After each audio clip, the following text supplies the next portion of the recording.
ఉరులీమేమియనర్చిన నరవర అప్రియము తన మనంబునకగు తానురులకు నది చేయకునికి పరాయణము పరమధర్మ పదములకెల్లన్ అంటాడు భీష్ముడు భారతంలో.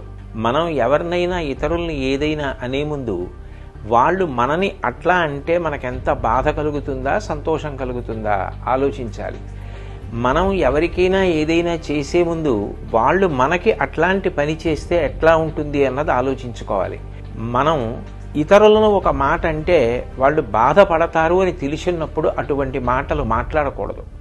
ఏ పని చేస్తే ఇతరులు బాధపడతారో అటువంటి పనులు అసలు చేయకూడదు. ధర్మాలలోకెల్లా పెద్ద ధర్మం అదే. కాబట్టి సంయమనం అన్నది పాటించాలి. 84 లక్షల జీవరాశులలో వాక్కు ఉన్నది మనుష్యుడికొక్కడే. ఆ మనుష్యుడు తన వాక్కుని 10 మంది శాంతి కోసం సంతోషం కోసం వాడాలి తప్ప ఇతరుల మనసులు గాయపడడానికి మాటని వాడకూడదు.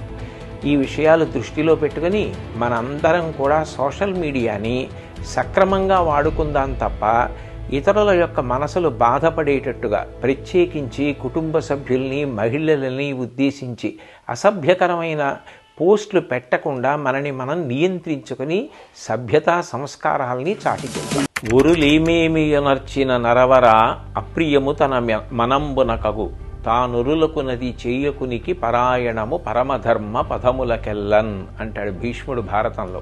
మనం ఎవరినైనా ఇతరుల్ని ఏదైనా అనే ముందు వాళ్ళు మనని అట్లా అంటే మనకెంత బాధ కలుగుతుందా సంతోషం కలుగుతుందా ఆలోచించాలి.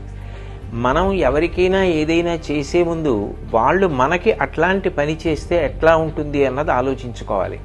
మనం ఇతరులను ఒక మాట అంటే వాళ్ళు బాధపడతారు అని తెలిసినప్పుడు అటువంటి మాటలు మాట్లాడకూడదు.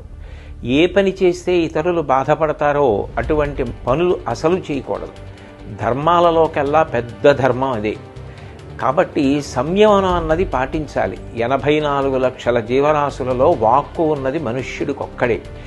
ఆ మనుష్యుడు తన వాక్కుని 10 మంది శాంతి కోసం సంతోషం కోసం వాడాలి తప్ప ఇతరుల మనసులు గాయపడడానికి మాటని వాడకూడదు. ఈ విషయాలు దృష్టిలో పెట్టుకుని మనందరం కూడా సోషల్ మీడియాని సక్రమంగా వాడుకుందాం తప్ప ఇతరుల యొక్క మనసులు బాధపడేటట్టుగా ప్రత్యేకించి కుటుంబ సభ్యుల్ని మహిళలని ఉద్దేశించి అసభ్యకరమైన పోస్టులు పెట్టకుండా మనని మనం నియంత్రించుకుని సభ్యతా సంస్కారాల్ని చాటిచెప్పాలి.